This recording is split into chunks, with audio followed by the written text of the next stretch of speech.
Yo, what's going on? Mike from Mike Talk Sports. Despite a phenomenal start to the NFL season for the Cleveland Browns, they still clearly have not hit their ceiling as an offense under Deshaun Watson yet. And in my opinion, one of the main catalysts to catapult this team into offensive excellence is going to be Elijah Moore. So in today's video, I'm going to be breaking down Elijah Moore as a football player and his situation in order to determine, is Elijah Moore going to ball out in 2023 for the Browns? All offseason, there was significant noise coming out of Cleveland's training camp that Elijah Moore and quarterback Deshaun Watson had a significant amount of chemistry going. Not only that, but he was one of the favorite targets all summer. And going into game one, he actually was tied with Amari Cooper for the most amount of targets in this offense with 7 targets. And he ended up bringing down 3 of those targets for 43 yards in his debut win versus the Bengals. And despite not really having an eye-catching game for Elijah Moore, he's clearly a top 3 skill position player on this entire team.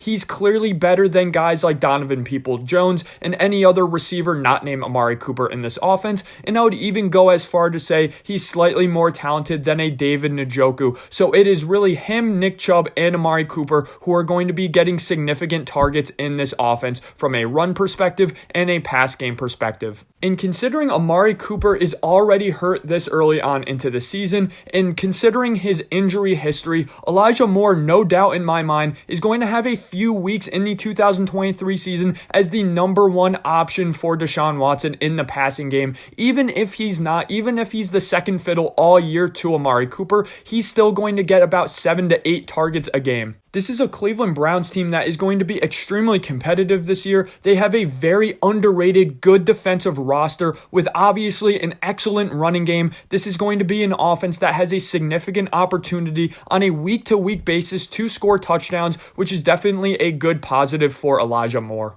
Also, I really just believe in the football player and the talent that is Elijah Moore. So he's a former second-round pick from Ole Miss. He put up very nice stats in his last season at Ole Miss, and he did spend the first 2 years of his career with the Jets with very unstable quarterback play. And as you could see in this video, guys, I'm playing his rookie highlights over this video. He did produce in his rookie year. Last year, he had a bit of controversy and drama with the Jets. Nonetheless, he does have a clean slate to his NFL career. And let's break down the player that is Elijah Moore now. So despite being about 5'9", 185 pounds, he really does have solid play strength, and he really never shies away from contact. He's a guy who can work at 3 levels of the football field, which is a rare quality and trait to have out of a 5'9" receiver. Of course, he's very good in the short game as he can catch bubble screens, and he really can work any short route you would want him to. And he is good in the intermediate part of the game because of that toughness,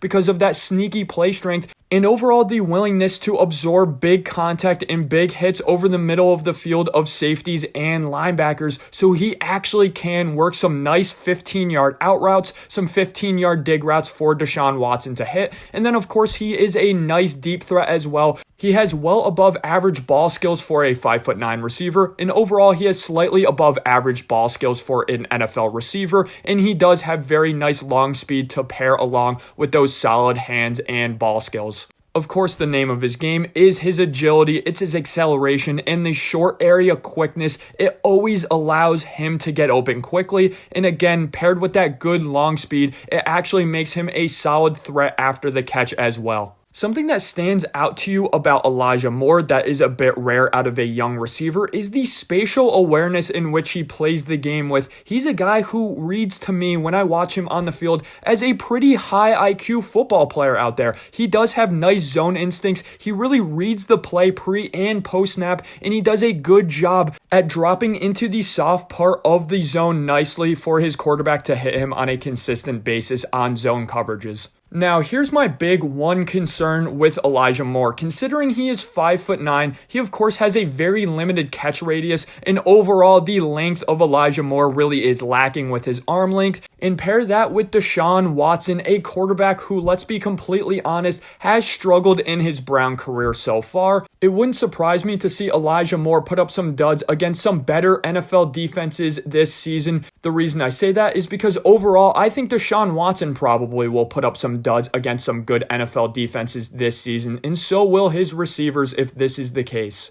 In 2020, Deshaun Watson went 4-12, but of course he put up the most amount of counting stats in his entire career. He put up the most amount of yards he's ever put up, touchdowns, and the least amount of interceptions. The thing is with Deshaun Watson, guys, he's never had a good pre and post snap processor. He has an extensive history at this point of holding onto the ball way too long. In his last 3 full seasons, he led the league in sacks with 62. Then he had 44 sacks absorbed, then 49. Again, at that point, if you're taking that amount of sacks, that's not on the offensive line. It's usually not on the wide receivers. It's usually on the quarterback just holding onto the ball way too long. And last year, out of every single quarterback who played at least 6 games, he actually led the NFL in time to throw. It was even worse than Justin Fields, who was second worst in the NFL, meaning Deshaun Watson just does not get the ball out of his hands. He really takes way too long to read defenses, and this is an issue that really has plagued him throughout his entire career, and this is something that needs to significantly change